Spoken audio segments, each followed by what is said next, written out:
कराची में सानह गुल प्लाजा पर एडिशनल चीफ सेक्रेटरी दाखिला ने जुडिशल कमीशन का गैजेट नोटिफिकेशन जारी कर दिया। गैजेट नोटिफिकेशन के मुताबिक जस्टिस आगा फैसल को single member commission of inquiry मुकर्रर किया गया है।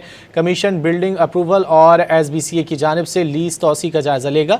कमीशन गुल प्लाजा की तामीरात में बिल्डिंग प्लान की खिलाफ वर्जी और उसकी वजह से लोगों के इनखला में दरपेश मुश्किलात का जायजा भी लेगा। मज़ीद जानेंगे डॉन न्यूज़ के नुमाइंदे शफी बलोच से। शफी, बताइए।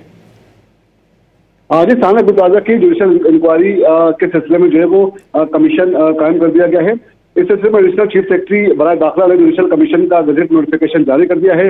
नोटिफिकेशन इंक्वायरी कमीशन को मौसूल हो गया है और जस्टिस आगा फैसल को single member commission of inquiry मुकर्रर कर दिया गया है। नोटिफिकेशन में TORs भी जो है वो शामिल है।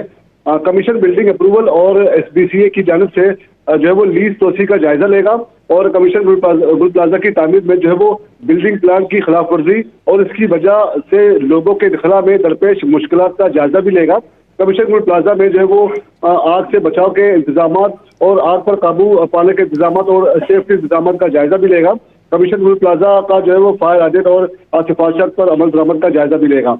कमीशन गुल प्लाजा में आतिशददी की वजूहात और वाकयात का जायजा भी लेगा और कमीशन को ये ताज़ सौंप दिया गया है कि वो रेस्क्यू कार्रवाई और अफादियत का भी जो है वो जायजा लेगा और आतिशददी से कबल जो है वो उसके बाद जिम्मेदारों का तयन की जिम्मेदारी भी इसी कमीशन के सुपुर्द है और कमीशन 8 हफ्तों जो है वो 1 हफ्ते जो है वो मुकर्रर मुद्दत तक तहकीकात मुकम्मल करके इसकी रिपोर्ट जो है वो आइंदा सिंध हुकूमत को जो है वो सबमिट कराएगा और कमिश्नर कराची जो है वो तहकीकाती कमीशन को सेक्रेटरीट और दीगर सपोर्ट फराहम करने का भी जो है वो पाबंद होगा। जी, बहुत शुक्रिया शफी बलोच इन तफसीलात के लिए।